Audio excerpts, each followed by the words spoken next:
నమస్తే, welcome to yoyo TV. గుంటూరు జిల్లాలో టీడీపీ అధినేత చంద్రబాబు నాయుడు పర్యటించారు. ఎంపీ అభ్యర్థి పెమ్మసానితో కలిసి తాడికొండలో రోడ్ షోలో పాల్గొన్నారు. ఈ రోడ్ షో ప్రత్తిపాడు వరకు సాగింది. ఇక చంద్రబాబు నాయుడికి జనం నీరాజనం పలికారు. హెలీప్యాడ్ నుంచి సభ ప్రాంగణం వరకు పెద్ద ఎత్తున తెలుగుదేశం పార్టీ అభిమానులు పెద్ద ర్యాలీగా వెళ్లారు. ఇదే సభలో ఎంఆర్పీఎస్ కార్యకర్తలు కూడా పెద్ద జెండాలను పట్టుకొని సభకు హాజరై వారి మద్దతును కూడా పలికారు. ఈ సభలో ఎంఆర్పీఎస్ వారిని ఉద్దేశిస్తూ వర్గీకరణకు మద్దతు తెలియజేసింది నేనే అంటూ బాబు పేర్కొన్నారు.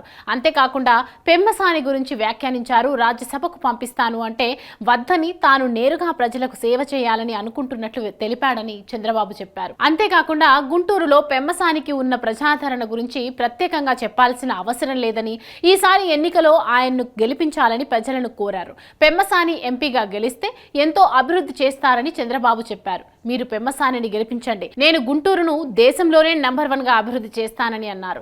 అమరావతిని అభివృద్ధి చేయడానికి పెమ్మసాని ఉన్నారని, ప్రజలెవ్వరూ భయపడాల్సిన అవసరం లేదని, కేవలం ఓట్లు వేసి గెలిపిస్తే చాలని చంద్రబాబు ప్రజలను కోరారు. అనంతరం ఎంపీ అభ్యర్థి పెమ్మసాని చంద్రశేఖర్ సభకు తరలి వచ్చిన జనాన్ని ఉద్దేశిస్తూ మీ ఆదరణ, మీ ఆనందం, మీ ఆత్మీయత, మీ అభిమానం చూస్తుంటే పసుపు పొలాలలో కాదు సభలో పండినట్లు ఉందన్నారు.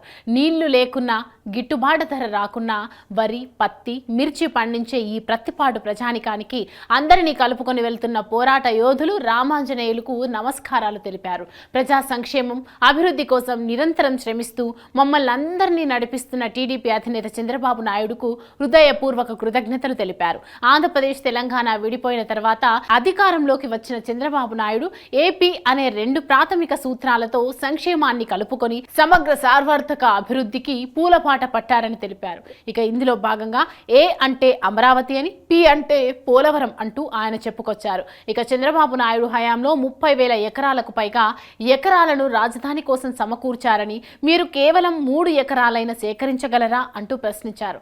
అంతేకాకుండా అమరావతి ప్రాంతంలో ఎన్నో అభివృద్ధికి సంబంధించిన పనులను అలాగే వదిలేశాడని, ఇక్కడ పనిచేస్తున్న అనేక మంది పొట్టకొట్టాడంటూ ఆయన ఆగ్రహం వ్యక్తం చేశారు.